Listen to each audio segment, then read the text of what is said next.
வாழ்ந்து காட்டுவோம் வா.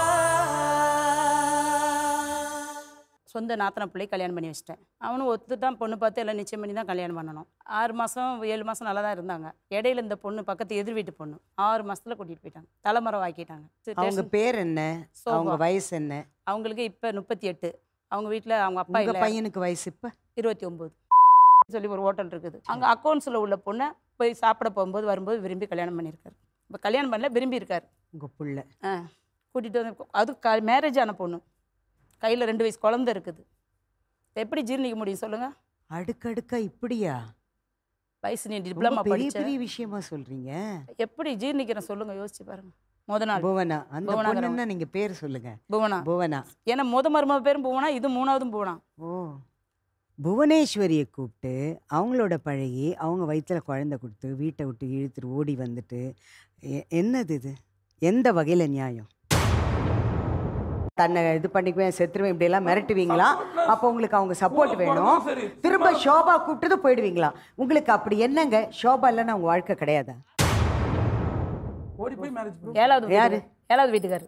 7வது வீட்டுக்காரு. மற்ற புள்ள நான் வச்சிருக்கேன். உங்க புள்ள 7வது வீட்டுக்காரன்னு சொல்றீங்க. வேற படிச்சு அதனால என்னால பெருமையா இன்னும் ஜீர்ணிக்க ஒரு முடியல. பதவி கொடுத்து ஷோபா இன்னொரு தடவை சண்டை போட்டா இதை காரணமா வச்சு வேற ஒரு பொண்ணு கூட போய் பழக வாய்ப்பே ஆரம்பிச்சிடுவீங்க. இல்லைங்க. ஷோபா, இவரை நீங்க நம்புறீங்களா? மனுஷன் நம்புறேன் மேடம். ஒரு தராசுல ஒரு பக்கம் உங்க அம்மா, ஒரு பக்கம் ஷோபா. நீங்க யார் பக்கம்? வணக்கம். இன்னைக்கு நம்ம நிகழ்ச்சிக்கு நாமக்கல்ல இருந்து கிருஷ்ணவேணி அம்மா அவங்க குடும்பத்தாரோட இங்கே வந்திருக்காங்க. அவங்க பெரிய பிரச்சனையோடு இங்கே வந்திருக்காங்க. அவங்க மகனை பற்றி என்னன்னு நம்ம கேட்போம். வாங்க கிருஷ்ணவேணி அம்மா.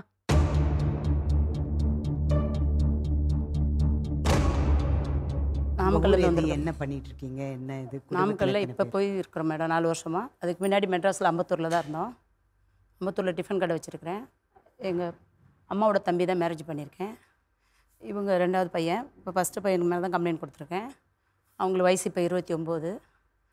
அவங்க இன்ஜினியர் முடிச்சிருக்கிறாங்க. பேர் என்ன பையன்? மணிகண்டன். என்ன பண்ணுறாரு? டிப்ளமா முடிச்சிட்றாங்க. 2014 முடித்தாங்க. 2015 முடித்தாங்க. அதோட இதெல்லாம் வச்சுருக்கேன். அவங்க என்னென்னா இப்போ தகாத வழியில் தப்பான வழிக்கு போகிறாங்கன்னு சொல்லிட்டு எனக்கு கேள்விப்பட்டேன். வயசு 22 மேரேஜ் பண்ணேன். சொந்த நாத்தனை பிள்ளை கல்யாணம் பண்ணி வச்சிட்டேன். அவனும் ஒத்துட்டான். பொண்ணு பார்த்து எல்லாம் நிச்சயம் பண்ணி தான் கல்யாணம் பண்ணணும். 6 மாதம் 7 மாதம் நல்லா தான் இருந்தாங்க. இடையில இந்த பொண்ணு பக்கத்து எதிர் வீட்டு பொண்ணு. இவங்க மேஜிக் வண்டி ஓட்டினாங்க. டிப்ளமா முடிச்சுட்டு வேலைக்கு போக சொன்னேன், வேலைக்கு போகல. அதனால் வண்டி ஓட்டிக்கிறேமா அப்படின்னா, சரி நானும் கடையை பார்த்துருக்கனால சரி ஹெல்ப்பாக இருக்குன்னு சொல்லி விட்டுட்டேன். வண்டி ஓட்டும்போது இவங்க கூட பழக்கம் போல இருக்குது. அதனால மெயினாக நான் கல்யாணம் பண்ணேன். சும்மா லைட்டாக இருக்கும்போது நான் கல்யாணம் பண்ணி வச்சிருவோம். ஏன்னா அவங்க கேரக்டர் எனக்கு சரியில்லை. அந்த தெருவே எல்லோரும் சொல்லுவாங்க. நாங்கள் புதுசாக வீடு வாங்கி கட்டிட்டு அங்கே போனோம். அப்போ பார்த்துட்டு சரி கல்யாணம் பண்ணி வச்சுன்னு திருப்பி அந்த அம்மா வந்து என்கிட்ட இடையில ஏற்கனவே சொன்னாங்க. என்னால் பேசுவாங்க. பாமாக்கா பார்த்துக்குங்க, சும்மா ரஃபாக பாமான்னு கூப்பிடுவாங்க என்னைய. பாமாக்கா பார்த்துக்குங்க உங்கள் பையனை, அழகாக இருக்கான், யாராச்சும் கொத்திட்டு போயிட போகிறாங்க, யார் இங்கே இருக்கா அப்படின்னு சொல்லி நான் கேஷுவலாக விட்டுட்டேன். அப்புறம் பார்த்தா இவங்க தான் பழகிருக்காங்க போல இருக்குது. மேரேஜ் பண்ணி வச்சோன்னே திருப்பி நான் எப்படினாலும் அவனை அடைஞ்சு தான் அவன்னு சொல்லி கூட்டிகிட்டு போயிட்டாங்க.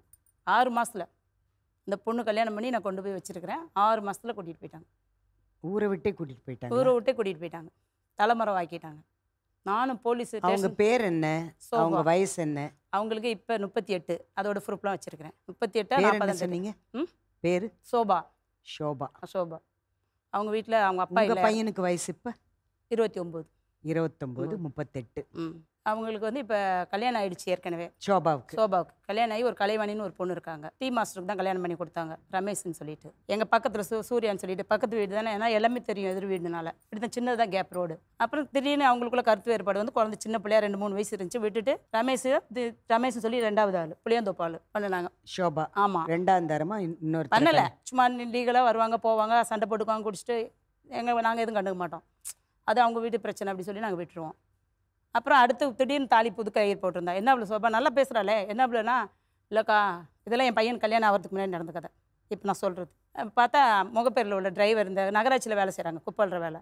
அதில் ஒரு ஆளை விரும்பிட்டு கல்யாணம் பண்ணிட்டு வந்தாங்க. முன்னாடினா அவன் சந்தை பிடிச்சிட்டே இருக்காங்க, அதை விட்டுட்டான். அதுக்கப்புறம் இந்திக்காரங்களை ஒருத்தவங்களை கல்யாணம் பண்ணாங்க. 3 மாதம் அவன்கிட்ட இருக்க காசெல்லாம் பிடிக்கிட்டு அனுப்பிச்சுடுவாங்க அடிச்சு. ரோட்டில் நாங்கள் பார்த்துக்கிட்டு தான் இருப்போம். அது தெருவுக்கே தெரியும். நீங்கள் ஸ்டேஷன்லேயே போய் கேட்டாலும் சரி, மகளிர் இதிலெல்லாம் கம்ப்ளைண்ட் கொடுத்து நான் எவ்வளோ போராடணுமோ போராடினேன். அப்போலாம் அதுக்கப்புறம் அந்த பிரச்சனை வந்ததுக்கப்புறம் பண்ணிவிட்டு திடீர்னு கல்யாணம் பண்ணிட்டு வந்திருந்தான். அவன் போயிட்டாங்க, வீடு எடுத்துகிட்டு போவாங்க, 3 மாதம் அங்கே இருப்பாங்க, இங்கே இருப்பாங்க, அப்படி அப்படியே விட்டாங்க. அதுக்கப்புறம் என் பையனை பிரச்சனை கொடுத்துட்டாங்களா, கூட்டிகிட்டு போய் 18 மாதம் ஆச்சு, என் கண்ணில் மாட்டலை. 3 மாதம் கழித்து கூட்டிகிட்டு வந்தேன் வீட்டில். திருப்பி மருந்து எடுத்து என்னென்னமோ போலீஸ் மூலியமாக அடித்து கூட்டிகிட்டு வந்தேன். பொண்ணு இருக்குது, மாற்று மருந்து கொடுக்கும், நாமக்கல்ல கொண்டு வந்து விட்டுட்டு போனேன் அம்மா வீட்டில். இல்லை எங்கேயோ போயிட்டாங்க. நீங்கள் எங்கே போனாங்க கண்டுபிடிச்சிங்க? போலீஸ் மூலியமாக மிஸ்ஸிங் கேஸ்ன்னு சொல்லி எஃப்ஐஆர் காப்பிலாம் அங்கே வச்சிருக்கிறேன். அவங்க கண்டுபிடிச்சி எங்கே கண்டுபிடிச்சாங்க? எந்த இடத்துல பிடிச்சாங்க? லோக்கலில் தான் பிடிச்சாங்க, எங்கள் பூந்தமல்லியில். அப்படி ஃபஸ்ட்டு ஒரு 3 மாதத்துக்குள்ளே பிடிச்சி கொடுத்துட்டாங்க. அப்புறம் என்னாச்சு?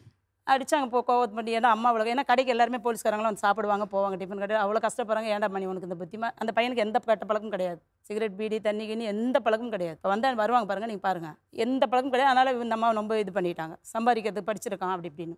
திருப்பி கூட்டிகிட்டு போய் வச்சுட்டோன்னே அடித்து மருந்தெல்லாம் என்ன மருந்து கொடுத்துருப்பாங்க பிள்ளைக்கு, எடுத்துகிட்டு அம்மா வீட்டில் போய் மருந்து கொடுத்து அந்த பொண்ணு கல்யாணம் ஆன பொண்ணையும் கொண்டு போய் விட்டுட்டு நான் வந்துடுறேன், ஒரு 10 நாளில் வந்துடுறேன். எல்லாம் போட்டதெல்லாம் அம்பத்தூரில் இருக்குது, வீட்டெலாம் சரி பண்ணணும், நான் விட்டுட்டு இங்கே வரேன் அப்படின்னு சொல்லிட்டு விட்டுட்டு வந்தேன். 5 நாள் கூட இல்லை, இங்கேருந்து போய் அங்கே போய் திருச்சியிலேருந்து போய் கூட்டிகிட்டு போயிட்டாங்க. சோபா தகுமா கூட்டிகிட்டு போயிட்டாங்க. எனக்கு ஃபோன் வந்துச்சுமா, இது மாதிரி தம்பி காலையில் சக்கரை வாங்க போனால் காணான்னு. இவ்வளோ பார்த்தேன், இவ்வளோ இல்லை, எதிர் வீடு தானே இல்லை. அப்புறம் நான் என்ன பண்ண முடியும்? 18 மாதம் ஆச்சு, பிள்ளைய காணோம். எனக்கு ப்ரெஷர், சுகர் எல்லாம் ஆயிடுச்சு. என்னால் ஜீரணிக்க முடியல. ஏன்னா அந்த பையன் மேலே ரொம்ப பாசம் வச்சுட்டேன். திருப்பி நான் போராடினேன். ஹைகோர்ட்டு இன்ஸ்பெக்டர் மில்ல இருந்தார், ரொம்ப அவஸ்தைப்பட்டேன். டெய்லியும் காலையில் சாயந்தரம் மதியானம் ஸ்டேஷன் நடந்த வண்ணமாக இருப்பேன். மீட்டர் வட்டிக்கு வாங்குவேன், வார வட்டிக்கு வாங்குவேன், எதுனாலும் சரின்னு வாங்கிடுவேன். காசு கேட்குறாங்க, எங்கே போனாலும் காசு கேட்குறாங்க. நான் என்ன பண்ண முடியும்? ஏன்னா இவர் அப்போ இருக்க மாட்டாங்க, இவங்க ஒரிசாவில் இருந்தாங்க, போர்வெல்ல சூப்பர்வைசராக இருந்தாங்க. என் கூட அண்டர்ஸ்டாண்டிங் இருக்க மாட்டாங்க எப்பயுமே. இவ்வளோ கஷ்டப்பட்டு நான் திருப்பி கூட்டிகிட்டு வரும்போது 18 மாதம் ஆச்சு, ஒன்றுமே என்னால் பண்ண முடியல. முடிஞ்ச அளவுக்கு போய் என்னமே ஏபிக்கு ஆப்ரேஷன் சொல்லிட்டு ஒரு நாளில் 10,000 ரூபாய் கட்டி அந்த போட்டால் 24 ஹவர்ஸில் கொண்டு வந்து கொடுக்கணும், ஒப்படைக்கணும்னு ஒரு இருக்குன்னு சொன்னாங்க. சரி, அது எஃப்ஐஆர் மாதிரி அது காப்பி அங்கே இருக்க வச்சுருக்கேன். போட்டு கொண்டு வந்தாங்க. அப்போ ஃபோன் அவங்க அம்மாட்ட பேசியிருக்காங்க. இவங்க அம்மாவோட ஃப்ரெண்டுகிட்ட பேசி ஃபோன் போலீஸ் மூலிமா கால் ட்ராக் பண்ணி பிடிச்சிட்டாங்க, அவங்க ஃபேமிலியை பிடிச்சிட்டாங்க. எந்த இடத்துல பிடிச்சாங்க? கோயம்புத்தூரில் சரவணப்பட்டின்னு சொல்லி. இப்போ மில்ல திருப்பி அடித்தாங்க. ஏன்டா அப்படி கல்யாணம் ஆகி போன பொம்பளை கூட அது ப்ராசிக்யூட் நடத்துகிற பொம்பளை எதுக்கு இந்த மாதிரி பண்ணுறேன்னு சொல்லி அடித்தாங்க. ஃபுல்லாக எனக்கு சப்போர்ட் பண்ணி அடித்தாங்க. என்ன தான் பண்ணாங்களோ எது பண்ணாங்களோ சரி, நான் இனிமேல் போகவே மாட்டேன், எங்கள் அம்மா கூட இருக்கிறேன். காலில் விழுந்து மன்னிப்பு கேட்டு வீட்டுக்கு வந்தான். வந்து ஒரு மாதம் வீட்டில் கடைக்கு ஹெல்ப் பண்ணுவான், போவான், வருவான். இந்த பொண்ணு அதுக்குள்ளே இடையில கூட்டிகிட்டு போயிட்டாங்க. அவங்க தாய் மாமா சொந்தது நாத்தனா பிள்ளைய தானே கல்யாணம் பண்ணேன். 6 மாதம் வீட்டிலே இருந்துச்சுல்ல, அதனால் அவங்க உன் பையன் சரி கிடையாது, என் பொண்ணை விட்டாருன்னு கிராமத்தில் வெட்டி விட்டு கூட்டிகிட்டு போயிட்டாங்க. ஒய்ஃபை போயாச்சு. நம்ம பிள்ளை மேலே தப்பு, நம்ம ஒன்றும் பேச முடியாது. உங்கள் பையன்கிட்ட இதை பற்றி நீங்கள் கேட்டது இல்லையா? ஏன் இப்படி பண்ணுறேன், ஏன் இந்த மாதிரி நடந்துக்கிறேன்? எதுவுமே பேச மாட்டான், ஊமையாகவே இருப்பான், எதுவுமே பேச மாட்டான். திருப்பி 10 நாள் கழிச்சு நாங்களாம் கொஞ்சம் அசந்து 2 மணி தான் கடை முடியும், நைட்டு கடை 2 மணிக்கு வந்து தூங்க. காலையில் இருந்துச்சு நான் எஸ்டேட்டுக்கு வேலைக்கு கேட்டு வரமான்னு சொல்லி ஒரு துணியாக எடுத்துகிட்டு போக ஆரம்பிச்சாரு. எங்கடா போனால் வேலைக்கு போகிறேம்மா, வேலை கேட்டு வர போகிறேன். அப்புறம் ஃபோன் அடிக்கிறான், நான் சோபா கூட தான் வாழ்வேன், என்னை விட்டுரு. இப்போ திரும்ப அது அடுத்து நான் பிரச்சனை கூட்டிகிட்டு வந்து திருப்பி அதே தான். அவள் தான் சவால் விடுறாள் என்னிட்ட, அவன் பிள்ளை நான் கூட்டி தான் போய் ஆவேன், நீயா நானாக பார்க்குறேன். ஆனால் ஊரை விட்டு விரட்டேன்னு இப்போ விரட்டிட்டாங்க, என்னை நாமக்கலுக்கு விரட்டிட்டாங்க.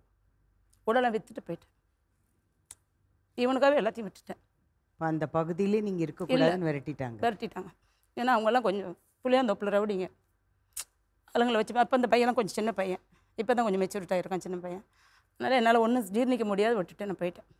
இவங்க சவால் விட்டாங்க, நான் கூட்டிகிட்டு போய் வச்சு காமிக்கிறேன் பாருன்னு. 8 வருஷம் ஆச்சு. 2016 போனாங்க. இப்போ 8 வருஷம் ஆச்சு. எனக்கு இப்போ 2020 கொரோனா வந்துருச்சு. இவனும் மேரேஜ் பண்ணி வச்சுட்டு அவன் மாமியார் வீட்டுக்கு போயிட்டாங்க. நானும் எங்கள் வீட்டுக்காரர் அம்மா அப்பா தான் இருக்கிறோம். சரி, இதுக்கப்புறம் நம்ம திடீர்னு செத்து போயிட்டா பிள்ளைங்கள பார்க்க முடியாது போய்ட்டுன்னு மனசு ஆதங்கத்தில் சேர்த்துக்கிட்டேன். யார்? பையனையும் சேர்த்துக்கிட்டேன், அந்த பொம்பளையும் சேர்த்துக்கிட்டேன். ஷோபாவே? ஆமாம். வீட்டோடவேவா? வீட்டோட இல்லை, நல்லது கிடையாது. தீபாவளிக்கு வருவாங்க, பொங்கலுக்கு வருவாங்க, அது மாதிரி 2 டைம் தான் வந்திருக்காங்க. இப்போ நான் போய் 2020 நீ அந்த அம்மாவோடய போய் வாழ்ந்துக்கொண்டு விட்டுட்டேன். வேறு வழி இல்லைம்மா, எனக்கு ஹெல்ப் பண்ண ஆள் இல்லைம்மா. அண்ணன் தம்பிக்கு சப்போர்ட் கிடையாது, எனக்கு அக்கா தங்கச்சிக்கு சப்போர்ட் கிடையாது. சரி, ஏற்றுக்கிட்டீங்க. அப்புறம் எதுக்கு இங்கே வந்திருக்கீங்க? ஏற்றுக்கிட்டு என்ன பண்ண, வந்தார் போனார். பிறந்தநாள் 12ஆம் மாதம் கூட பிறந்தநாளுக்கு வந்துட்டு போனார்.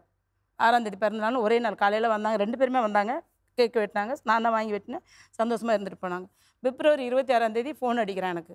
25ஆம் தேதி ஃபோன் அடிக்கிறேம்மா, இவங்களுக்குள்ளே ஏதோ கசமசாக ஓடிட்டு இருக்கு போல இருக்குது. சூசைட் பண்ணிக்கிற மாதிரி ஃபேனில் தொங்குறேன், கையில் பிளேடு போட்டு வெட்டிக்கிறேன். அதெல்லாம் வந்தால் பாருங்கள், பிளேடெலாம் இருக்குது கையில், இங்கே வெட்டிக்கிறது. இவளை கேட்டால் தண்ணி அடிக்கிறாப்லான்னு புதுசாக சொன்னேன். என் பிள்ளைக்கு அந்த பழக்கம்லாம் உங்க கூட சேர்ந்து அந்த பழக்கம். நான் இவர் சண்டை போட்டேன். உங்களுக்கு ஒரு ஆளுக்கு தான் பயப்படுறான், நீங்கள் சொல்லுங்கள் என்ன மணி பண்ணுறேன். இல்லைம்மா சத்தியமாக அது மாதிரி நான் பண்ணலாமா, அவள் போய் சொல்கிறாம்மா, அப்படியே விட்டுட்டாங்க. நான் தான் சேர்த்துட்டேனே.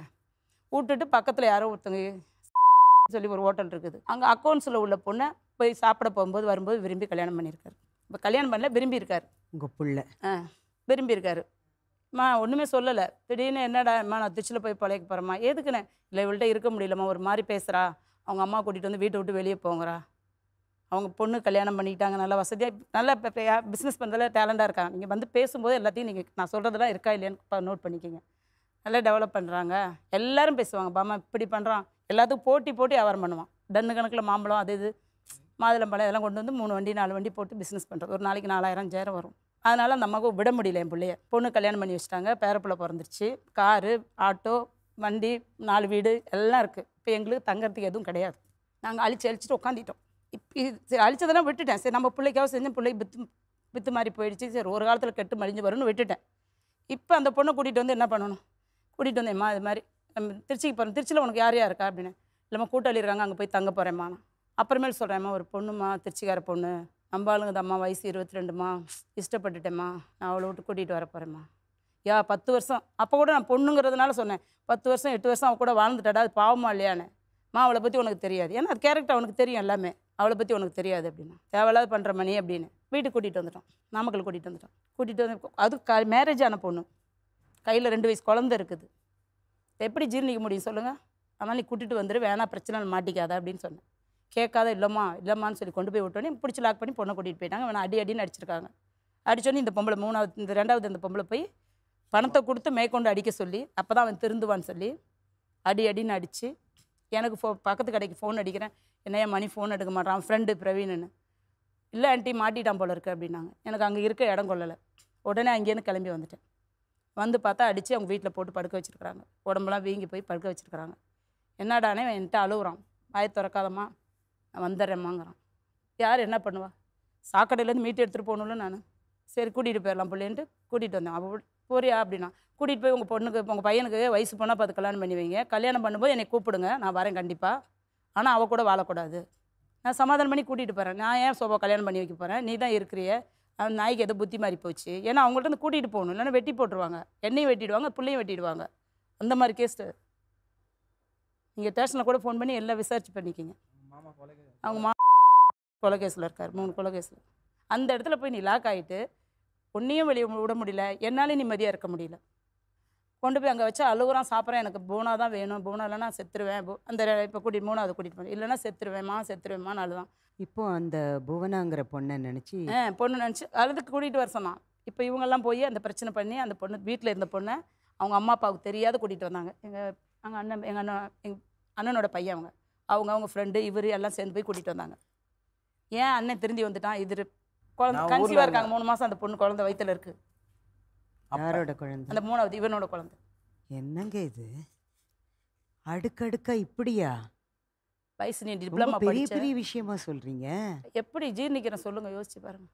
பண்ணிவிட்டு சரி கூட்டிகிட்டு வந்துட்டான். திருப்பி போய் எல்லாம் கூட்டிகிட்டு வந்துட்டாங்க. இவன் போனால் எக்மோரில் வெயிட் பண்ணுறேன் அப்படின்னு இம்மா கூட்டிகிட்டு வரமா. அந்த பொண்ணு மெசேஜ் போடுச்சு ஃபோனில், மாமா என்னை வந்து கூட்டிகிட்டு போய்ட்டு வீட்டில் வச்சுருக்காங்கன்னு. சரி என்ன ஆகி தொலைது சாக்கடையில், அவனுக்குன்னு ஒரு லைஃப் வேணுமேனு விட்டுட்டேன். திருப்பி கூட்டிகிட்டு வந்து கல்யாணம் பண்ணி வச்சேன். 20ஆம் தேதி மார்ச் 20 கல்யாணம் பண்ணி வச்சேன். சிம்பிளாக கோயிலில் போய் தாலி கட்டிட்டேன். என்னுடைய தாலி மாங்கலி தவிர்த்து கொடுத்து நான் கட்டி வச்சேன். ஃபோட்டோ பிடிச்சி வச்சுருக்கிறேன். திருப்பி விட்டு அடிச்சு திருப்பி இங்கேயே சோபாக்கிட்டே வந்துட்டான். ஃபோன் பண்ணி காசு போட்டு திருப்பி என்ன அவனுக்கு இப்போ மனசில் என்னன்னு எனக்கே தெரியல. கேளுங்க, இதை திருப்பி கூட்டிகிட்டு வந்துட்டான். 20ஆம் தேதி போயிட்டாப்புல. நாங்கள் 22 அங்கேருந்து நாமக்கல்லேருந்து கிளம்பி வரோம். அந்த பொண்ணை கூட்டிகிட்டு வரோம். ஏன்னா பொண்ணு வயிற்றுல குழந்தை இருக்குது, கை குழந்தை இருக்குது. 2 பேரும் அங்கே விட்டு வந்துட்டான் நாமக்கல்ல. 2 பேத்தையும் அங்கேயே விட்டுட்டு வந்துட்டான் என்கிட்ட. நான் என்ன பண்ணுவேன்?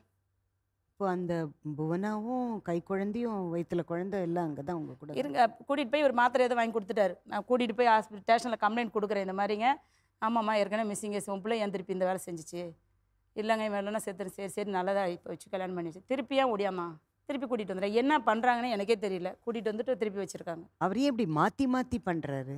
போய் திருப்பி பாருங்க அவங்க கிட்ட வாழணும்னு திரும்ப அவங்க கிட்ட இதை சொல்லிடுறேன். திருப்பி வந்துட்டு இது மாதிரி பிரச்சனை வந்துச்சா வந்து எழுதி கொடுத்துட்டு வரல. நாளைக்கு 10 நாள் டைம் கொடுங்க, நான் வீடு பார்த்து இங்கே இதில் திருவள்ளூரில் பார்த்து எங்கள் அம்மா அப்பா எல்லாத்தையும் கூட்டிகிட்டு வந்து நான் இங்கே வச்சுக்கிறேன். காலையில் 11 மணிக்கு நாங்கள் போய் ஸ்டேஷனில் நிற்கிறோம். ஏன்னா பையன் வரல. புதன்கிழமை பார்க்குறோம் வரல. ஃபோன் பண்ண எங்கேயா இருக்கேன், நான் வேலூரில் இருக்கேன், பிஸ்னஸ் விஷயமா பூ வியாபாரமாக போயிருக்கேன், சனிக்கிழமை வரேன். 4 நாள் ஆச்சு. எங்களுக்கு இங்கே தங்க இடம்ல வீடெல்லாம் விட்டுட்டோம். இது இவனோட ஃப்ரெண்டு வீட்டில் போய் இருந்தோம். கல்யாணபுரத்தில் போகிறது ஸ்டேஷனுக்கு வருது, இப்படி வருது. திருப்பி திங்கக்கிழமை வரேன். 3 வாய்தா 4 நாள் கொடுத்தாரு. 12 நாள் ஆச்சு வரல. சரி இது லாய்க் படாதுன்னு சொல்லி மகளிர் இதில் கொடுத்துட்டு கமிஷனர் ஆஃபீஸ்லேயும் கொடுத்தோம், கம்ப்ளைண்ட் கொடுத்தோம். எல்லாம் ஓவராக டைட்டானு என்னாச்சு, வாண்டடாக ஃபோன் அடிக்கிறான் எனக்கு. 5 மணிக்கு அடிச்சுட்டு, என்னை இது மாதிரி ரூமில் வச்சுருக்காங்கம்மா. அந்த பொண்ணு எனக்கு வேணாம், இப்படி ரொம்ப நம்பிக்கை துரோகம் பண்ணுறத எனக்கு வேணான்னு மாங்கலியத்தெல்லாம் கழட்டி கொடுத்துட்டாங்க என்கிட்ட. நான் கட்டினது இருந்தாங்க, நீங்கள் வச்சுக்கோங்க, இப்படிப்பட்டவன்ட்டு நான் வாழலை, நான் எங்கள் அம்மா அப்பாவோடய போயிடுறேன். நாள் புவனா, அந்த புவனா பொண்ணுன்னா நீங்க பேர் சொல்லுங்க. புவனா. புவனா. ஏன்னா மருமக பேரும் புவனா, இது 3ஆவதும் புவனா. ஓ, இது எல்லாமே நிஜமா நடந்த சம்பவம் தானா இல்ல ஏதோ நீங்களே கதை எழுதி சொல்ற இல்ல இல்ல, நேருக்கு நேர் வந்து ஒப்படைங்க, அவரை கேளுங்க, ஏதாச்சும் ஒண்ணு மிஸ்டேக்கா இருந்தா சொல்லுங்க. மேடம் ஒரு நிமிஷம், அங்க எல்லாம் ப்ரூஃப் அங்க இருக்கு, எடுத்துட்டு வரேன். ப்ரூஃப்ல நீங்க பாருங்க, எஃப்ஐஆர் கம்ப்ளைண்ட். இல்ல வேண்டாம் வேண்டாம், நான் அதான் எனக்கு ஆச்சரியமா இருக்குது. யோசிச்சு பாருங்க. இல்லன்னா நாங்க ஏன் சரி, அதுக்கப்புறம் இந்த குழந்தை அந்த புவனா வந்து எல்லாத்தையும் கொடுத்துட்டு போயிட்டாங்க. கொடுத்துட்டு போகல. இவர் வந்து இவன் காலையிலே ஃபோன் ஆயிட்டாரு, ஃபோன் பண்ணிட்டாரு. பூனாட்டு ஃபோனை கொடு, பூனாட்டு ஃபோன். அங்கே போகணுண்டா 1 கிலோமீட்டர்னு. நைட்டியோட எழுந்துச்சு ஓடுறேன் வேக வேகமாக 5:30 மணிக்கு. சரி என்னமோ அர்ஜென்ட்டுன்னு பூனா வந்து என்னை கூட்டிகிட்டு போய் பூனா என்னை எல்லாம் ரூமுக்குள்ளே வச்சு அடைச்சி வச்சிருக்காங்க. வான்னு அப்புறம் என் பையனுக்கு ஃபோன் அடிச்சு எல்லாருமே இருந்தாங்க, வண்டி எடுங்கடா போகலாம், அவன் எதுவும் மாட்டிக்கிட்டான் போல, நம்ம கூட்டிகிட்டு போயிடலாம்டா. திருப்பி அந்த தப்பு நாங்கள் செய்கிறோம். திருப்பி ஆட்டோ வச்சு கூட்டிகிட்டு பூந்தமல்லி போய் எங்கெங்கேயோ போய் மாறி கேளம்பாக்கம் போய் மாறி மாறி ஊருக்கு கூட்டிகிட்டு போயிட்டோம். போகும்போது ஃபோன் அடிக்கிறா அவள், என் பையன் ஃபோனுக்கு. நான் எடுத்து பேசுகிறேன், என்னது ஃபோன் அடிக்கிறேன்னு. அவன்கிட்ட கூட ஃபோனை பச்சை பச்சை பச்சை அந்த ஆடியோ ஆன் பண்ணால் இதுவே அதரும், அந்த அளவுக்கு பேசுகிறான். பிள்ளைய விட்டுங்கிற என்ன அவ்வளோ தூரம் அவ்வளோ கோடி பேச்சு பேசுகிறாங்க. 13ஆம் தேதி ஓடியாந்துட்டார் இந்த வாரம். எங்க சோபா கிட்ட ஓடி போயிட்டாரு. திரும்பி ஃபோன் பண்ணி வந்து கூட்டிட்டு மா, என்னம்மா இதுக்கு முடிவே இல்லையா? இதுக்கு முடிவே இல்லை. என்னோட எங்க இருக்காரு? இப்போ வந்திருக்காங்க, மேலே வச்சிருக்காங்க. சோபா கிட்ட இருந்து கூப்பிட்டு வந்துட்டீங்க. அவங்களும் வந்திருக்காங்க. இல்ல ரீசன் என்னன்னா, இப்போ அங்க வந்து ஒரு 3 லட்ச ரூபாய் பழிச்சிட்டு வந்தான். இடையில வந்தோடனே ஃபோனு கையில் இல்லை, ஏரியா ஃபோனு இல்லை. அம்மா என் பொண்டாட்டி ஜூபிட்டர் வண்டி ஓட்டுவாமான்ட்டு என் பேரில் வச்சு லோன் போட்டு 87,000 எடுத்தான். வண்டி ஆட்டோ எனக்கு 500 ரூபாய்மா முடிவு, கறி வெட்ட போகிறேன், பெயிண்ட் அடிக்க போகிறேன், எனக்கு நாமக்கல்ல வருமானம் இல்லை, அதனால் நான் வண்டி போட்டு பிஸ்னஸ் பண்ணிக்கிறேன். இங்கே வண்டி போட்ட மாதிரி ஆட்டோ இந்த குட்டியான சொல்லுவாங்க, டாடா ஏசி போட்டு வியாபாரம் பண்ணோம். 3 லட்ச ரூபாய் போட்டு பண்ணணுன்ட்டு அதுக்கு 25,000 வட்டிக்கு வாங்கி நான் புல்ல அழிச்சிட்டேன். எங்கே இருக்காங்க? போனர் போயிட்டாங்க. சீக்கிரமாக கேட்டேன், உனக்கு எதுக்கிட்ட அந்த புத்தி? ஒன்று நம்பிக்கை அவ கூட இருக்கிறேன், நீ அப்பயே சொல்லி ஸ்டேஷனில் எழுதி கொடுத்துட்டு போயிடலாம்ல. எனக்கு இவ்வளோ செலவு இல்லைல்ல, எத்தனை லட்சம் எனக்கு செலவு. எனக்கு அவள் தான் வேணும். சரி தப்பு செஞ்சுட்டேன், 2வது வாட்டி போயிட்டேன், விட்டுற வேண்டி தானே. திருப்பியே எங்கள் வீட்டுக்கு வந்தேன், இவ தான் வேணும்னு. என்ன என்னை பண்ணணும்னு ஐடியா பண்ணுறேன்? என்ன உனக்கு மூளை மலிங்கி போச்சா? இதை படிக்க வைக்க ரொம்ப பாடுபட்டேன். வேல்டெக்கில் இன்ஜினியர் படித்தார். அப்போ எந்த அளவுக்கு நான் 3 வீடு சின்ன வீடாக எடுத்திருந்தேன். எல்லா வீடும் 3 லட்சம் இவனுக்காகவே எல்லாத்தையும் விட்டுட்டேன். இந்த பிரச்சனைக்காக ஒரு வீடு விட்டேன். இவனை படிக்கிறதுக்கு ஒரு வீடு விட்டாங்க. ஏன்னா என்ன பண்ணட்டும், நான் இவனை கொஞ்சம் சேட்டை பண்ணுவேன், குறும்பு பசங்களோட சேர்ந்து. இவனை கேர் பண்ணிக்கவே மாட்டேன். ஐயோ அது பொக்கிஷம் ரொம்ப பாதுகாத்தேன். இப்போ இந்த அளவுக்கு கொண்டு வந்து நிப்பாட்டிடுச்சு. இதுக்கு முடிவே எனக்கு தெரியல. உங்கள் பிள்ளைங்க வந்தாருன்னா என்ன கேட்பீங்க? உனக்கே அந்த புத்தி திருப்பி என்னை ஏன் நஷ்டப்படுத்துறது இதான் கேட்பேன். ஏன்னா அவன் நம்பி நான் எனக்கு விட தெரியலன்னு வச்சுக்கோங்க எங்களுக்கு. நீங்கள் என்ன கேட்பீங்க ஒரு தாயா? என்ன கேட்பீங்க? இப்போ என்ன சொன்னேன், மனநிலை பாதிச்சா கவுன்சிலிங் கொடுத்து ஹாஸ்பிட்டலில் கொண்டு போய் மனநோயில் சேர்த்து 1 வருஷமோ 2 வருஷமோ ட்ரீட்மெண்ட் பார்த்து என் பிள்ளை என்கிட்ட ஒப்படைச்சா போதும். தாயினா அதான். ஏன்னா எனக்கு அது வாழ்க்கை அதுதான். உங்கள் பிள்ளை மனநிலை பாதிக்கப்பட்டவர்னு நினைக்கிறீங்களா? ஒரு செகண்ட் அந்த மாதிரி நினைக்கிறேன். ஏன்னா மீண்டும் நம்ம செய்கிறான்னு அப்படின்னு நினைக்கிறேன். இல்லை எனக்கு உண்டான வாழ்வாதாரம் எனக்கு ஒன்றுமே இல்லை. இப்போ நான் என்ன பண்ணுறேன், அவங்களுக்கே சம்பாரிச்சு கொடுத்து அவங்க வீடு வாசல் நகை நட்டு எல்லாமே இருக்காங்க. நாங்கள் ஏன் இப்படி தரமட்டமாக இருக்கணும்? எனக்கு உண்டான நஷ்டம் ஈடு கொடுத்துரு. உன்னை ஆரம்பத்துலேருந்து படிக்க வச்சது இன்ன வரைக்கும் 25 லட்சம் ஆயிருக்கும். நான் எல்லாம் வச்சிருக்கேன் டாக்குமெண்ட்லாம். இத்தனைக்கு வெளிநாட்டுக்கு போயிட்டு வந்துடுறான், மலேசியா போயிட்டு வந்துருக்கேன். அது பாஸ்போர்ட் இருக்குது. 3 மாதம் இருந்தால் அம்மா உன்னை விட்டு இருக்க முடியலன்ட்டு உடனே மாயா அப்படின்னு நான் கூட்டிகிட்டு வந்துட்டேன். நான் உனக்கு அவ்வளோ கொடுத்து நீ எனக்கு என்ன செஞ்சேன்? இல்லை நான் உயிரோடு இருக்கிறது போய் நான் செத்துட்டா நீ தெரிஞ்சாரியா? நான் அதையும் இங்கேயே செஞ்சு செஞ்சிடறேன். எனக்கு மருந்து வச்சு சாவடி வாங்குறான், நான் செய்கிறேன். நீங்கள் பர்மிஷன் கொடுத்தா நானும் அது செஞ்சிடறேன். வேணாம், நீ அவளுக்கு வேணாம் எனக்கு வேணாம். ஏன் நான் இன்னும் ஒரு 10 வருஷம் இருப்பேன், செத்துருவேன். நாளைக்கு உனக்கு லைஃப் இல்லையே. இது நிரந்தரமான பொண்டாட்டி கிடையாது, குழந்தை கிடையாது, நல்லது கிடையாது, எதுவும் கிடையாது. உன் லைஃப் எப்படி போகும்? சரி, இப்போ நான் உங்கள் பிள்ளைய உங்கள் முன்னாடி கூப்பிட்றேன். கூப்பிடுங்க. மணிகண்டன். அப்படியே ஒரே பிரமிப்பாக இருக்குது. இது கதையா என்னங்கிறதே நாங்கள் மிரண்டு போய். ஏதாச்சும் ஒரு பொய் கதை இருந்தால் போட்டிருக்க செருப்பு கழட்டி என்னை அடிக்க சொல்லுங்கள். அது உண்மையா பொய்யா? நீங்கள் என்ன பண்ணீங்க? எதுக்காக அம்மா இங்கே வந்திருக்காங்க? அம்மா எல்லாம் இங்கே வந்திருக்காங்க, பிரதர்ஸ் எல்லாம். நான் அங்கே இருந்தேன், கல்யாணம் பண்ணி வச்சேன், இருந்தேன். திருப்பி அவங்க விட்டுட்டு நான் வந்துட்டேன். அதனால் அவங்க திருப்பி எனக்கு இங்கே வந்திருக்காங்க. எங்கே கல்யாணம் பண்ணியிருந்தீங்க? ஊரில் கல்யாணம் பண்ணேன். யாரை? புவனேஸ்வரின்றவங்கள கல்யாணம் பண்ணேன்.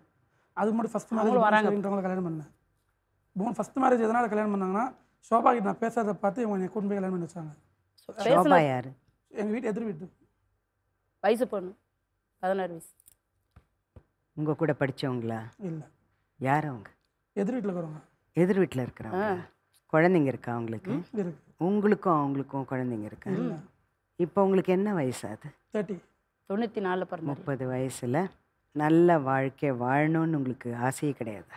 இருந்த 11 வருஷமாக இருந்தேன். என்னது 11 வருஷம்? அந்த ஷோபா கூட 11 வருஷமா வாங்க. இல்லை மேடம் 2000 பாஸ்போர்ட் எடுத்துறா 2010 இடையில புவனேஸ்வரி ஏன் வந்தாங்க? இடையில வந்து புவனேஸ்வரி ஃபஸ்ட்டு வந்த புவனேஸ்வரி வந்து ஷோபா கிட்ட பேசுகிறேன்னு சொல்லி இவங்க என்ன பண்ணாங்க, என்னை கூட்டின்னு போய் நம்ம எலி மருந்தெல்லாம் குடிச்சேன்னு சொல்லிட்டு என்னை கூட்டின்னு போய் கல்யாணம் பண்ணி வச்சாங்க ஊரில். இப்போ ரீசெண்டாக டிசம்பர் போன இயர் டிசம்பர் மாதம் புவனேஸ்வரின்றவங்கிட்ட பேசணும் நான். எங்க எந்த ஊர்? வந்திருக்காங்க. அம்பத்தூர் சென்னையில் இருக்கிற புவனேஸ்வரின்றவங்கிட்ட நம்ம ஒரு இடத்துல நிற்கிறோம். அவங்க வயசு என்ன? யாருக்கு? ஷோபா மேடம். இப்போ வந்து 33. யாருக்கு? 33ல 25 பேபி பேரப்புள்ள 33. பொண்ணோட வயசு 17. இப்போ கரண்ட்ல இன்னும் டேட்டில் 17 வயசு. 17 வயசு. நீங்கள் ப்ரூஃப் உங்களுக்கு வேணா கூட நான் தரது ரெடியாக இருக்கேன். ஏன்னா என்கிட்ட 17 வயசுல கல்யாணம் பண்ணது தான்.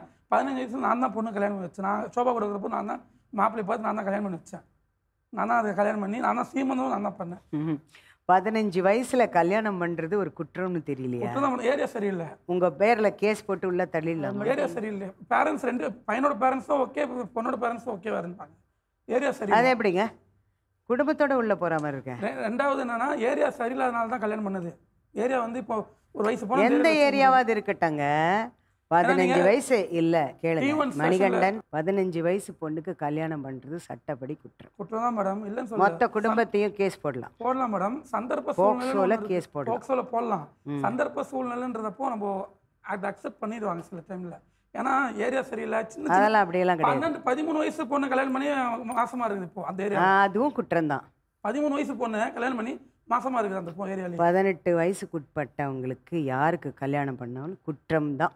குற்றம் தான் மேடம். ஒத்துக்கிறேன், இல்லைன்னு சொல்லலையே, ஒத்துக்கிறேன், குற்றம் தான். சரி, ஃபர்ஸ்ட் ஸ்டேட்மெண்ட் வச்சுட்டீங்க, குற்றம் தான் ஒத்துக்கிறீங்க. அடுத்து புவனேஸ்வரிக்கு கூட்டிட்டு வந்தேன். கூட்டிட்டு வந்து கல்யாணம் பண்ணி வச்சாங்க. அது எனக்கு கன்சீவா இருக்காங்க, பிடிவாதமா பண்ணி ஆவணுமா வாரிசு வளருது. என்கிட்ட என்ன சொன்னாங்கன்னா அவங்க இப்போ ஒரு சின்ன பிரச்சனைன்றப்போ ஒரு வார்த்தை சொல்லலாம். ஷோபா மேடம் கிட்ட பிரச்சனை ஏற்பட்டா நீங்க வேற பொண்ணு தேடிப்பீங்களா? பிரச்சனை இன்னொன்னு குழந்தை கொடுப்பீங்க. திரும்ப ஷோபா மேடம் உங்ககிட்ட பேசினா கெஞ்சனா ஓடி போயிடுவீங்க. காசு மேடம், காசு கரன்சி அங்க இருக்கு. கேரிங்ல தான் விழுந்தது. கேரிங்க அம்மா கொடுக்காத கேரிங் யாருப்பா? இல்ல இப்ப கேரிங் கொடுக்கவே இங்க வந்து உட்கார்ந்து. இப்ப வேலைக்கு போனா மட்டும் தான் இவங்களே என்னை பார்ப்பாங்க, இல்ல அது கூட பார்க்க மாட்டாங்க. எல்லாரும் அங்க மட்டும் என்ன நடக்குது? புவனேஸ்வரியை கூப்பிட்டு அவங்களோட பழகி அவங்க வயிற்றுல குழந்தை கொடுத்து வீட்டை விட்டு இழுத்துட்டு ஓடி வந்துட்டு என்னது இது? எந்த வகையில நியாயம்? அப்போதான் ஃபஸ்ட்டு என்னன்னா புவனேஸ்வரி அஃபெக்ஷனாக இருக்குது அப்படின்னு சொல்லி நான் கூட்டின்னு வந்து இருந்தேன். கல்யாணம் பண்ணி வச்சாங்க. நாமக்கல்ல தான் இருந்தேன். ஆக்சுவலாக ஒரு பொண்ணு வந்து எப்படிப்பட்ட புருஷனாக இருந்தால் புருஷன் பக்கம் தான் சப்போர்ட் பண்ணுமே. புருஷன் தான் முதல்ல விஷயமே. பொம்பளைக்கு வந்து தாய்க்கு அப்பாவுக்கு அதுக்கப்புறம்னா புருஷன் தான் முக்கியம். புருஷன் இல்லாமல் இருந்தால் என்ன பிரயோஜனம்? புருஷனுக்கு சப்போர்ட் எழுதி வச்ச சட்டமா சார்? அப்படி எழுதி வைக்கல மேடம், நான் பொதுவாக சொல்கிறேன். கேட்டது வந்து ஷோபா கிட்ட ஏற்பட்ட மனஸ்தாபத்தினால இன்னொரு பெண்ணை நீங்கள் தேர்ந்தெடுத்து பழகுறீங்க. அது எந்த விதத்தில் நியாயம்? குழந்தையும் கொடுத்துருக்கீங்க, அது நியாயமா? ஏற்கனவே அவங்களுக்கு கல்யாணம் குழந்தை இருக்குது, அந்த குழந்தையோட கூட்டிகிட்டு வந்திருக்கீங்க, அது எந்த விதத்தில் நியாயம்? நியாயம் இல்லை மேடம். இப்போ நான் ஆசைப்பட்டேன். யாருக்காக நீங்கள் வந்து அந்த மாதிரி விட்டுட்டு போனீங்க? புவனேஸ்வரி கிட்ட நான் பேசினேன். யாருக்காக புவனேஸ்வரி விட்டுட்டு திரும்ப போனீங்க? எனக்கு பழைய வாழ்க்கை எனக்கு போதும்னு சொல்லி வந்துட்டேன் திருப்பி. ஏன்னா பழைய வாழ்க்கை ஷோபா கூட வந்தாலும் போதும் எனக்கு, இன்னும் திரும்பி வந்துட்டேன். அப்போ புவனேஸ்வரியோட நிலைமை என்னங்க? ஒரு குடும்பத்தில் வாழ்ந்துக்கிட்டு இருக்க பொண்ணை, ஆல்ரெடி ஒரு குழந்தை இருக்குது, அந்த பொண்ணுக்கிட்ட பழகி கூட்டிகிட்டு வரீங்க. அப்போ உங்கள் மைண்டில் ஷோபா கிடையாதா? ஷோபா கொஞ்சம் டைம் கேப் கொடுத்துட்டு அவங்க லைஃப்பை என்ஜாய் பண்ணிட்டோம், நான் கொஞ்சம் இங்கே பண்ணிட்டு வரேன்னு போகிறீங்களா? சொல்லுங்க. இல்லை பதில் இல்லை. உங்களுக்கு எப்படி தோணுது? ஒரு வாழ்ந்துகிட்டு இருக்க பெண்ணை கை குழந்தையோட கூட்டிட்டு வரீங்க, அவங்க எல்லாம் வாழ்க்கை கிடையாதுன்னு சொல்லி கெஞ்சுறீங்க பெத்தவங்க கிட்ட. அதுக்கெல்லாம் உங்களுக்கு பெத்தவங்களோட சப்போர்ட் வேணும், கூட பிறந்தவங்களோட சப்போர்ட் வேணும். இது பண்ணுவேன், தன்னை இது பண்ணிக்குவேன், செத்துருவேன், இப்படி எல்லாம் மிரட்டுவீங்களா? அப்போ உங்களுக்கு அவங்க சப்போர்ட் வேணும். திரும்ப ஷோபா கூப்பிட்டு போயிடுவீங்களா? உங்களுக்கு அப்படி என்னங்க? ஷோபா இல்லைன்னா உங்க வாழ்க்கை கிடையாது. காசு எங்க இருக்கு மேடம்? ஷோபா வேணும் சொல்லி திரும்பி வந்தது. அதான் காசு லாபமும் நஷ்டமா ஷோபாவோடே வாழ்ந்துறேன், முடிஞ்சு. இடையில பண்ணது என்ன? கூட பிறந்தவங்க கூட அண்ணனுக்காக செய்ய மாட்டாங்க, என்னோட காசுக்காக தான். பண பழக்கம்னு சொல்லி கல்யாணம் பண்ணாங்க.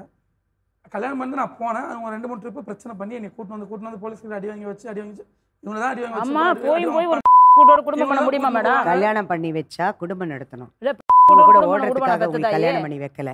அங்கேயே நீங்க தப்பு பண்ண ஆரம்பிச்சீங்க. தப்பு பண்ண ஆரம்பிச்சேன் மேடம். அப்புறம் திருந்திருக்கலாமே. இல்ல நீங்க அப்பவே இல்ல திருந்திருக்கலாமே. தெரிஞ்சிருக்கலாம். நீங்க அப்பவே என்ன பண்ணிருக்கணும், ஒண்ணு ஐயோ புள்ள இப்படிதான் போயினுக்குறான், புள்ள இப்படிதான் செஞ்சுனுக்குறான், முடிஞ்சிச்சு, ஆ வேலை முடிஞ்சது. அதுக்கு தான் நீங்க வந்து இன்ஜினியரிங் இன்ஜினியர் படிக்க படிச்சீங்க, வச்சேன் மேடம். உங்களை வளர்த்தாங்க.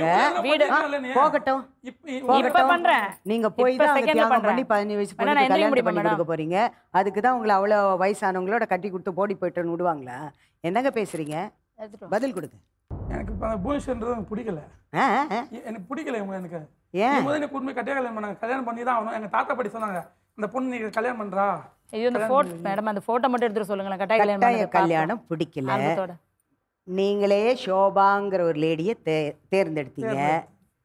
அதை விட்டுட்டு ஏன் திரும்ப புவனேஸ்வரி தேடி ஒரு பெண்ணை தேடி கல்யாணம் பண்ணிக்கணும் போயினீங்க? புவனேஸ்வரின்ற பெண்ணுகிட்ட மறுபடியும் ஏன் ஷோபா கிட்டே போறீங்க? புவனேஸ்வரின்ற என்னங்க நீங்க படித்தவர் மாதிரியா இருக்கீங்க? புவனேஸ்வரி கிட்ட பேசுன்றப்போ இல்ல, எனக்கு வந்து ஷோபா பத்தி தெரிஞ்சுக்கணும். புவனேஸ்வரி இப்ப விட்டுருங்க. சரி, உங்க வசதிக்கு ஏத்த மாதிரி மாத்தி மாத்தி திரும்ப ஷோபா உங்ககிட்ட பேசினா போயிடுவீங்களா?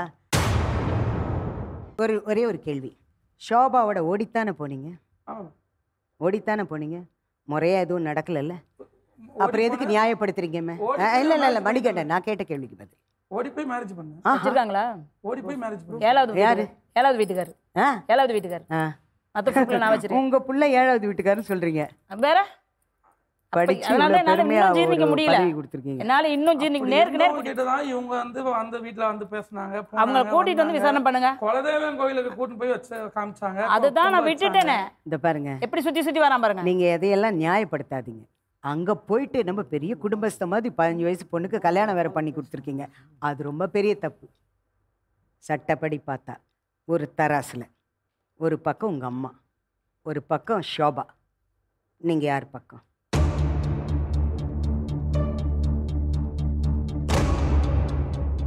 அம்மா வேண்டாமா?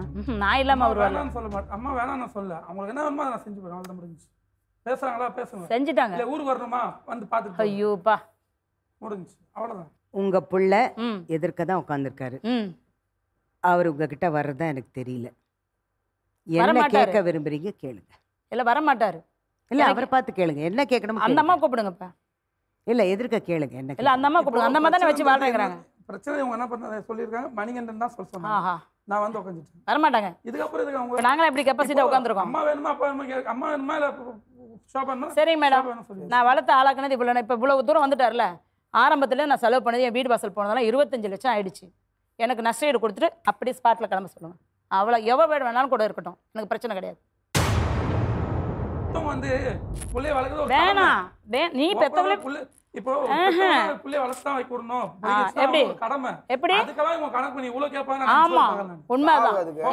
இப்பதானே சொன்னேன் எனக்கு சோபா தான் வேணும்னு சொல்றல. நம்ம அம்மா இப்படி நம்ம கேட்பாங்க நான் நினைச்சு பாருங்க. ஆமா சோபா வேணும்னு சொன்னல. நீ ஷோபா வந்திருக்காங்க இல்லையா, கூப்பிடுறேன். வாங்க ஷோபா. நான் போயிடுறேன். ஷோபா கிட்ட நீங்க பேசுறீங்க, குறுக்குல யார் பேசணும் நான் அனுப்பிச்சு விட்டுறேன். ஓ குறுக்குல யார் பேசணும் உங்க ரூல்ஸ் போடுறாரு. நீங்க பேசுங்க. ஓகே நீங்க பேசுங்க. உங்களுக்கு எல்லாமே உங்களுக்கு குறிப்பா நீங்க பேசக்கூடாது. நான் பேச மாட்டேன். நீங்க ரெண்டு பேரும் மட்டும் பேசுங்க. நீங்க அமைதியா இருங்க. ஷோபா உங்களை சுத்தி என்ன நடக்குது? என்னை சுற்றி என்ன நடக்குதுன்னா மேடம், நான் வந்து எங்கள் வீட்டுக்காரே என்னை விட்டு போயிட்டார் மேடம். என்னை விட்டுட்டு போயிட்டு இவர் என்னை எடுத்தார். இவர் எடுத்ததுலேருந்து நான் வழங்காத. உங்கள் வயசு என்ன சொல்லுங்க? 33 வயசு மேடம். எங்கள் அம்மாவுக்கு படிப்பறிவு இல்லை. எங்கள் அம்மாவுக்கு வந்து நாங்கள் பிறந்த தேதி எங்கள் அம்மாவுக்கு தெரியாது. எங்கள் அப்பா வந்து வேலை மேலே ஒரு குறிப்பிட்ட வயசு கொடுத்தாரு. அந்த வயசை வச்சு தான் அந்த சார் என்ன பண்ணார், இதுதாம்மா உன் வயசுன்னு சொன்னார்.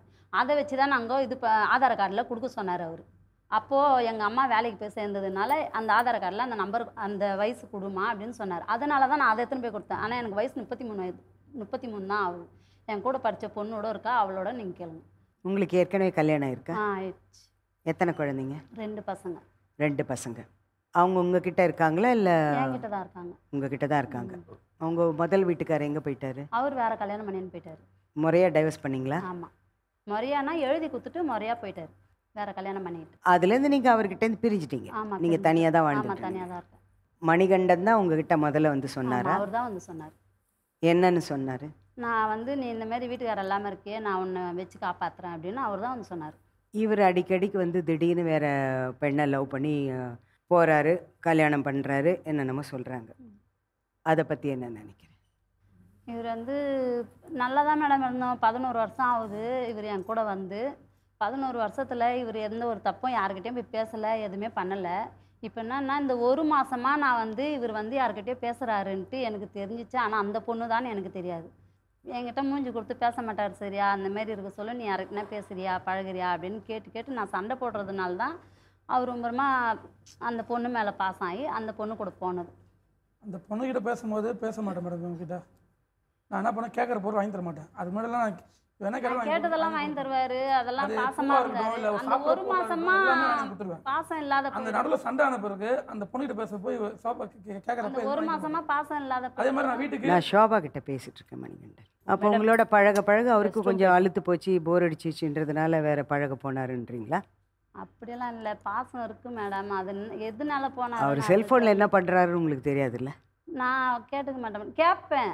ஆனால் என்ன ஒன்று அதை பார்க்க மாட்டேன் அவ்வளோ. இவர் பழகிறதுனால தானே அவங்க வேற போகிறாங்க. அப்போ நீங்கள் மூஞ்ச காட்டுறப்பெல்லாம் இவர் வேற தேடி போய் பழகுவார் அப்படின்னு அர்த்தமா? இல்லை மேடம், அது ஏதோ தப்பு நடந்து போச்சு. இனிமேல் நடக்காமல் இருக்கணும். நமக்கு தெரியாது, இனிமேல் நடக்க மாட்டாருன்னு இருப்பாரா? இருக்கணும் நீங்கள் நினைக்கிறீங்க. இருப்பாரா? இருப்பார் மேடம், இனிமேல் இருப்பார் மேடம். நான் அடுத்த புவனேஸ்வரி மாதிரி ஒரு ராஜேஸ்வரி வந்தா? இல்லை மேடம், அவர் போக மாட்டார் மேடம். எப்படிம்மா சொல்கிறீங்க? நான் சொல்கிறேன் மேடம், அவரை பற்றி எனக்கு தெரியும் மேடம். அம்மா வேண்டாம், ஷோபா தான் வேணும்னு சொன்னீங்க. அம்மாவுக்கு என்ன பதில் சொல்ல போறீங்க? நீங்கள் பிறந்ததுலேருந்து இவ்வளோ செலவாயிருக்குன்னு உங்ககிட்ட இப்போ கேட்டாங்க. 25 லட்சம் ரூபாய் நஷ்ட ஈடாக தரணுங்கிறாங்க. நீங்கள் அது சொன்னதுனால அதுக்கப்புறம் அந்த கேள்வி வந்தது. அவங்க ஆரம்பத்துல அந்த கேள்வி தான் சொல்றாங்க. இப்போ இங்கே நடந்ததை வச்சு நான் கேட்குறேன். இல்லை இங்கே நடந்தா என்ன பதில் சொல்ல போறீங்க? இங்கே நடந்தா அவங்க சொல்லிடுறாங்க. ஆரம்பத்துல இருந்து அவங்க ஃபோன் என்கிட்ட பேசும்போதெல்லாம் நான் இவ்வளோ அழிச்சேன் சொல்லுவாங்க. இல்லை மேடம், வந்தோடனே என்ன சொன்னேன், அவன் மனநிலை பாதிச்சிருக்கான், ஹாஸ்பிட்டல் கொடுத்து எனக்கு ட்ரீட்மெண்ட் கொடுத்து என் பிள்ளைய ஒப்படைங்க சொன்னா இல்லையா உங்கள்கிட்ட?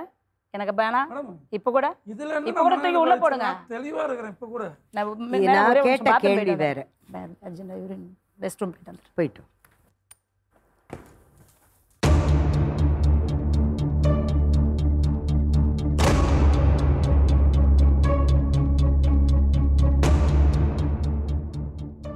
நீங்க இப்ப என்ன பண்ணீங்க? போய் ஒரு விஷயம் கேள்விப்பட்டேன் மேடம். இல்ல அவ இருக்கணும் மேடம், இல்ல நான் இருக்கணும் மேடம். எங்க ரிப்போர்ட்டர்ஸ் உங்களை வந்து இது பண்ணி கூட்டிருக்காங்க. விஷ பாட்டில இவங்க கையில எடுத்திருக்காங்க. அதுதான் முடிவு. அதுக்கு நான் அது என்னம்மா அதுக்கா இங்க வந்தீங்க? இல்ல என் வேலையில லெட்டர் எழுதி வச்சிருக்கேன். இவங்க சீன் ஓட்டினாங்க. நான் இன்னைக்கு வேலை முடிச்சிடுவேன். நீங்க என்னை அனுப்பிச்சு விட்டாலும் நான் அந்த வேலை தான் செய்வேன். நீங்க வெளியே போயிட்டு செஞ்சீங்கன்னு சொன்னா நான் அந்த வேலை தான் செய்வேன். உள்ள அனுப்புவேன். இவன் எனக்கு சொன்னா நான் செத்துருவேன். உன்னை பேர் எழுதி வைக்கிறேன்னு பூனா அதை எடுத்துட்டு வா, பூனா சொல்லி அந்த பஸ் எடுத்துட்டு வா, அதை செய்வேன். அந்த வேலையை செய்வேன் நான். ஏன்னா என்னால் ஜீர்ணிக்க முடியல, அழிச்சிட்டேன். ஒன்றும் தரமாட்டேன். என் பொண்டாட்டி சூப்பிட்டர் தான் வண்டி ஓட்டுவான். அதை ஏடுனேன். 87,000 வந்து கேட்டது என் பிள்ளை கிட்ட இருந்து இப்போ 25 லட்சம் ரூபாய் நஷ்டீடு வேணும்னு. அம்மா வேணா, எனக்கு புள்ள தான் வேணும். அதை நான் நியாயமா கூட பாக்குறேன். நான் வளர்த்தது வந்து இவ்வளவு இது பண்ணிருக்கீங்க. பட் இந்த முடிவு எடுக்கிறதுங்கிறது தப்பு. அதுக்கு இந்த மேடை வந்து ஒத்துக்காது. இது வந்து இது கிடையாது. இது அது இந்த இடம் கிடையாது. சொல்றல ஏதாவது செஞ்சிருக்கலாம்ல. எனக்கு அப்பயே நான் தப்பு வேணா வழிக்கு போறேன்ல, செஞ்சிருக்கேன். உங்க கையால கொடுத்துருமா? சரி மணிகண்டன், உங்க கையால கொடுத்துரு. உங்க அம்மா கேட்குற விஷயத்த நீங்க என்ன பண்ண போறீங்க? 25 லட்சம் கேட்குறாங்க. அதை என்ன பண்ண போறீங்க? அவங்களே பதில் கொடுங்க. படிக்க வச்சு கேட்டாங்க. 4 வீடு உங்களுக்காக வித்திருக்காங்க. எப்படி கேட்பாங்க தெரிஞ்சா நான் படிச்சிருக்க மாட்டேன். நான் படிக்காம வேணாம். இப்ப கூட வேணும். என்ன பேசுறீங்க நீங்க? அப்பெல்லாம் நீங்க அவங்கள பாக்கலையே. படிக்கிறப்பெல்லாம் படிக்கணும்னு ஆசைப்படுறப்பெல்லாம் நீங்க பாத்துட்டீங்களா? நான் நினைச்சேன்னா பெத்தவங்க படிக்க வைக்கிறாங்க. அவங்க இப்படி ஊர் மேல போவானா?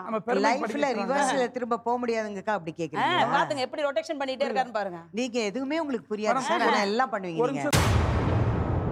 இப்ப அவங்க கேக்குறது வந்து அந்த பணம். இப்ப வந்து நான் வியாபாரம் தான் மேடம் பண்ண போறேன். எனக்கு நஷ்டீடு வச்சு வியாபாரம் தான் பண்றேன். இல்ல உயிர் எடுப்பேன். நான் மாசம் கொடுத்துறேன். அவ்வளவுதான் பண்ண முடியும். ஏன்னா மொத்தமா கொடுக்குற அளவுக்கு நானும் பெரிய அவ்வளோ கவர்மெண்ட் ஜாப் வேலை செய்யல. இப்ப இடையில ரயில்வேல வேலை செய்யல, இழுத்து விட்டு வந்து இதுல வேலை செய்யல. நானும் வியாபாரம் தான் பண்றேன். நீங்க வேணா அம்பத்தூர்ல வந்து கேட்டுக்கோங்க நான் வியாபாரம் பண்றேன் இல்லையான்னு. சரி, ஷோபா விஷயத்துக்கு வரேன். ஷோபா இன்னொரு தடவை சண்டை போட்டா இதை காரணமா வச்சு வேற ஒரு பொண்ணு கூட போய் பழக வாய்ப்பே இல்லைங்க. ஷோபா, இவரை நீங்க நம்புறீங்களா? நம்புறேன் மேடம். நம்புறேன் மேடம். முறைப்படி தாலி கட்டி குடும்பம் நடத்திட்டு இருக்கீங்களா? ஆமாம் மேடம். இவர் தாலி தான் மேடம் போட்டிருக்கேன். இப்போது இவர் கட்டின தாலி தான் போட்டுருக்கேன். இவங்க இல்ல இல்ல இல்ல குடும்ப நான் தாலியை தான் கேக்குறது போட்டுட்டு வந்து இருக்கேன். பத்திரிக்கை அடிச்சு ஊருக்கு அப்படி இல்ல அந்த மேடம். மாதிரி கல்யாணம் பண்ணி வாழ்ந்துட்டு இருக்கீங்களா அப்படி இல்லை இல்ல மேடம். 2 பேரோட இந்த அண்டர்ஸ்டாண்டிங்ல அப்படி வாழ்ந்துட்டு இருக்கீங்களா? 2 பேருமே அவர் வந்து நடு வீட்டில் எங்கள் வீட்டில் வச்சு தான் மேடம் அவர் தாலி கட்டினாரு. உங்க அவர் போனதுக்கு வீட்ல அப்புறம் அதாவது உங்க வீட்ல வச்சு தாலி கட்டினார் அவ்வளவுதான். முறையா நீங்க பண்ணல. முறையா பண்ணல மேடம். அட்வொகேட் சரண்யா மேம், இந்த விஷயத்துல என்ன பண்ணலாம்? ஸோ அவங்கக்கிட்ட நிறைய ப்ரூஃப்ஸ் இருக்குன்னு சொல்கிறாங்க. அதை வச்சுலாம் நம்ம ஒன்றும் பண்ண முடியாது. அது அவரோட விஷ், அவங்க போய் வாழ்கிறது. ஆனால் அவங்களோட முதல் மனைவி கிட்ட இவங்க டிவோர்ஸ் வாங்கியிருக்காங்களா, இவங்களோட முதல் கணவர்கிட்ட டிவோர்ஸ் வாங்கியிருக்காங்களான்றதை நம்ம பார்க்கணும். அப்படி டிவோர்ஸ் வாங்கலைனாலும் இவங்க கல்யாணம் ப்ராப்பராக பண்ணியிருந்தா தான் இவங்க மேலே ஆக்ஷன் எடுக்க முடியும். அண்டு இப்போ அவங்களும் விட்டுட்டு போயிட்டாங்க, இவங்களும் விட்டுட்டு போயிட்டாங்க. இப்போ இவங்க 2 பேரும் வாழ்ந்துட்டு இருக்காங்க. இதை வந்து நம்ம வந்து அவங்க வாழக்கூடாதுன்னு நம்ம சொல்கிறதுக்கு யாருக்குமே உரிமை கிடையாது. அது மட்டும் இல்லாமல் அவங்க ஆல்ரெடி ஹேபியஸ் கார்பஸ் போயிருக்காங்க, ஸ்டேஷன் எல்லாம் போயிருக்காங்க, அட்வொகேட்ஸ் எல்லாம் வச்சுருக்காங்க. அவங்களுக்கு டெஃபினட்டாக தெரியும் அப்படிலாம் நம்ம வந்து பையன்கிட்ட வந்து 25 லட்சம் ஆன் ஸ்பாட் நீ முழுசாக வைக்கணும் அப்படி கேட்க முடியாதுன்றது அவங்களுக்கு தெரியும். பட் அதான் அவங்களோட டிமாண்ட் அதுதான் இருக்குது. இவர் ஆனால் வந்து நான் அதை கொடுக்குறேன், கொஞ்சம் கொஞ்சமாக கொடுக்குறேன் அப்படின்னு சொல்கிறாரு. அவங்க வந்து நீதிமன்றமே போய் ஒரு பேரண்ட்லாம் அவங்க வந்து மெயின்டெனன்ஸ் கேட்டாலுமே அதை வந்து ஒரே டைமில் அதை நீ செட்டில் பண்ணணும் அப்படின்னு கோர்ட் வந்து சொல்லாது.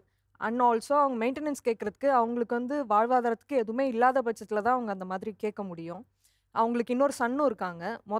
அவங்க வந்து பையனுக்கு அவங்க பண்ண வேண்டியது தான் அவங்க பண்ணியிருக்காங்க. அதை தாண்டி அவங்க தான் வந்து ஸ்டேஷனுக்கும் கோர்ட்டுக்கும் வந்து அவங்க பையன் வேணும்னு அவங்க தான் செலவு பண்ணியிருக்காங்களே தவிர இவர் வந்து என்னை வந்து கூப்பிட்டு போ எனக்காக பண்ணுன்னு இவர் கேட்கல. மேபி இவங்களுக்காக கடன் வாங்கினதுக்காக வேணா அவங்க வந்து கடன் வாங்கி கொடுத்துருந்துருக்கலாம், அதை அவங்க செட்டில் பண்ணியிருந்திருப்பாங்க. அந்த கடனோட அமௌண்ட்டை கூட நம்ம கன்சிடர் பண்ணலாம். பட் மற்றபடி அவங்க வாலண்டியராக பண்ணதெல்லாம் நீ வந்து கொடுக்கணும் அப்படின்னு அவங்க வந்து கேட்க முடியாது. பிள்ளைகிட்ட யாரும் காசு வாங்க மாட்டாங்க. சொல்லுவாங்களே, ஒரு தப்பு செஞ்சு பிள்ளைங்களை வளர்ப்பாங்க, 10 பேர்த்துக்கிட்ட போய் கூட பிள்ளைக்கு பால் வாங்கி கொடுப்பாங்க. அதான் உண்மையான தாய்க்கு அர்த்தம். அப்படி சொன்னால் நம்ம பிள்ளை நமக்கு வரும். ஒரு கூட குடும்பம் பண்ணக்கூடாதுங்கிற ஒரு காரணத்துக்காக தான் சொல்கிறேன். இப்போ ஏன் 26ஆம் தேதி இப்போ பிப்ரவரி மாதம் வந்து இப்போ இடையில உங்களுக்கு தெரியுது இதை தான் அவர் பல வருஷமாக பண்ணிட்டு இருக்காரு. நீங்கள் அவரை வந்து ஒரு உங்களுக்குள்ள கொண்டு வரணும் அப்படின்னு நீங்க அவரை வந்து நினைக்கிறீங்க, வருவாருன்னு நீங்க எப்படி நினைக்கிறீங்க? பல வருஷமா அதான் பண்றாரு. வருவாருன்னு நான் நினைக்கல. நாளைக்கு இப்ப நான் திடீர்னு இப்ப சத்தியமா இன்னைக்கு நான் இந்த அம்மா சொல்லிட்டு இருந்தாங்க செத்துருவேன். திடீர்னு ஏதோ நல்ல மைண்ட்ல செத்துட்டேன்னு ஒரு நியூஸ் வந்தாலும் எல்லாத்துக்குமே தெரியும். நாளைக்கு உன்னுடைய கெப்பாசிட்டி என்ன, உனக்கு என்ன? இன்னொன்னு சொல்றேன், நீங்க வந்து மருந்து எது வச்சு நான் பேர் எது வச்சு நான் சாவறேன் அப்படினாலாம் இல்ல கேளுங்க, அப்படினாலாம் அவங்கள எல்லாம் அரெஸ்ட் பண்ண மாட்டாங்க. இல்லங்க, இவ்வளவு பண்ணிட்டாருன்னும் போது நீங்க அவரை வந்து அப்புறம் ஒரு கட்டமைப்புக்குள்ள அவரை கொண்டு வரணும் நீங்க எதுக்குமா இருக்காங்க? அவர் மீறி போயிட்டாரு. அப்ப அதுக்கு என்ன தண்டனை? பேரண்ட்ஸ்க்கு பிச்சை எடுக்க விடுறதா, முதியோர் இல்லத்துல கொண்டு போய் விடுறதா?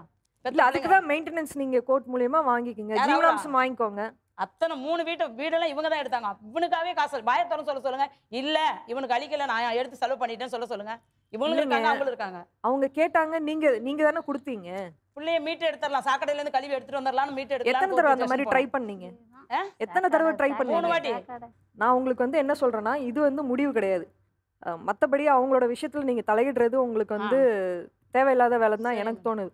ஏன்னா நீங்க அடுத்து உங்க லைஃப் பார்க்கணும், நீங்க உங்களுக்கு ஹெல்த் சரியில்லை, அதை நீங்க பாத்துக்கணும். நீங்க ஒரு இடத்துல இருந்து அந்த வேலையை பாருங்க. நீங்க எதுக்கு ஸ்டேஷன் கோர்ட்டு அப்படின்னு நீங்க அலைஞ்சிட்டு இருக்கீங்க? பணமும் வேணாம், எதுவுமே வேணாம்.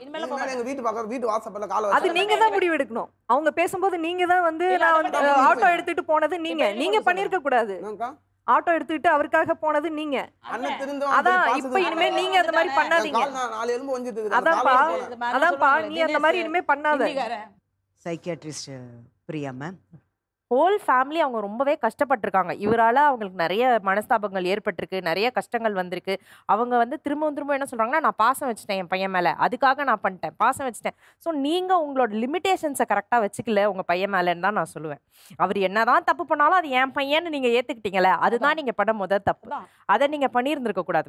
தப்பு அவர் பண்ணும் பொழுதே வந்து இதுதான்ப்பா, இவ்வளோதான்ப்பா என்னால் முடியும், இதுக்கு மேலே போலீஸோ கேஸோ கோர்ட்டோ நீ பார்த்துக்கோ, நான் வரமாட்டேன்னு நீங்கள் அங்கேயே தலையிடாமல் இருந்திருந்தீங்கன்னா நிறைய விஷயங்களை நீங்க தவிர்த்திருக்கலாம். இன்னைக்கு இந்த அளவுக்கு உங்களுக்கு வந்து மனஸ்தாபங்கள் ஏற்பட்டிருக்க கூடாது. அந்த புள்ள பாசங்கிறது வந்து உங்களை வந்து ரொம்ப அளவுக்கு அதிகமா உங்களையே கஷ்டப்படுத்திக்கிட்டு அவருக்கு ஹெல்ப் பண்ற அளவுக்கு நீங்க போயிருக்கிறீங்க. அதுதான் உங்களுக்கு இவ்வளவு ப்ராப்ளமா ஆயிருக்கு. இப்போ அட்லீஸ்ட் நீங்க வந்து அந்த லிமிட்டேஷன்ஸை கத்துக்கோங்க. இனிமே அவர் உங்க வீட்டுக்கே வந்தாலும் நீங்க சேர்க்காதீங்க. இனிமே அவரே வந்து தப்பு பண்ணாலோ சரி பண்ணாலோ எது பண்ணாலும் நீங்க வந்து எங்களுக்கு இப்ப ஒண்ணு வேணாக்கா, ஒரு பத்தத்துல ஒட்டும் வரவு எதுவுமே இல்ல. எங்க வீட்டுல யார் செத்தாலும் வரக்கூடாது, எதுவுமே இல்ல. அவங்களுக்கு இப்போ ஒரு பத்திரத்தை எழுதி கொடுத்துட்டு போயிட சொல்லுங்க, நாங்களும் போயிட்டு வரோம். சரி அதுதான் அது வந்து லீகலா நீங்க பண்ணிக்கோங்க. பட் ஆனா அப்படி எழுதி கொடுத்தோம் திரும்பவும் அவர் வந்தாருன்னா நீங்க சேர்த்துக்க கூடாது. அதுதான் உங்ககிட்ட இருக்க கண்ட்ரோல். அதுதான் இல்ல, அது உங்களுக்கு தேவையே இல்லாத விஷயம். அவங்க எப்படியோ போறாங்க, உங்களுக்கு நிம்மதி இருக்கா அதை மட்டும் நீங்க பாருங்க. கரெக்ட் மேம், ரொம்ப கரெக்டாக சொன்னீங்க மேம். மணிகண்டன், இப்போவும் மறுபடியும் ஒரு தராசை உங்கள் முன்னாடி வைக்கிறேன். ஒன்றில் அம்மா, இன்னொன்றில் ஷோபா. நீங்கள் யாரை தேர்ந்தெடுப்பீங்க? சமமாக வைப்பீங்களா இல்லை யாரை நீங்கள் கீழே கொண்டு போக போகிறீங்க? ஷோபா கூட போயிடுவாங்க. எப்பா ஷோபா கூட இருந்துருவாங்க. ஷோபா தான் உங்களுக்கு. ஏன்னா இவங்க இவ்வளோ நீ வந்து படித்ததெல்லாம் கணக்கு பண்ணுறப்ப எனக்கு இந்த ஏன்னா புரியல அதெல்லாம் வேண்டாம். ஒரே வார்த்தை கேட்டோம், நீங்கள் சொல்லிட்டீங்க, முடிஞ்சு. ஷோபா, நாளைக்கே வெட்டணும். உனக்கு அவர் மேலே முழு நம்பிக்கை இருக்கு இல்லையா? இருக்கு மேடம். கிருஷ்ணவேணி அம்மா, சரி மேடம். கடைசியாக உங்கள் பையன்கிட்ட என்ன சொல்ல? ஒன்றும் இல்லை, ஒன்றும் இல்லை. அவனுக்கு அம்மா இறந்துட்டாங்க, அவள் தான். எழுதி கொடுத்துற சொல்லணும். அம்மா இல்லை அவனுக்கு, அனாதை, அவள் தான். அம்மா இல்லை, வர இல்லை இல்லை எழுதியெல்லாம் வேண்டாம், இந்த மேடையிலேயே சொல்லிட்டீங்க. இந்த மேடையில் வாசப்படி மிதிக்க கூடாது. அதோட ஊர் பஞ்சாயத்துக்கு வருவாங்க. எங்க தாத்தா பாட்டி எங்க சொந்தம் பந்தம் யார் எந்த செத்தாலும் அவனை நான் இங்கே பார்க்க கூடாது. நீங்களும் சொல்லிட்டீங்க இவர் ஊர் பக்கமே வரக்கூடாது, உங்களுக்கு தேவையே இல்லை. நீங்களும் சொல்லிட்டீங்க ஆமாம், அவர் ஷோபா தான் வேணும் என் வாழ்க்கையில் அப்படின்ட்டார். அங்கே போய் பாமா போய் எங்கே சொல்லிக்கூடாதுக்கா மேடம். அல்ல எப்படி சொல்லுவாங்க? மீண்டும் ஒரு நிகழ்ச்சியில் சந்திப்போம். நன்றி, வணக்கம்.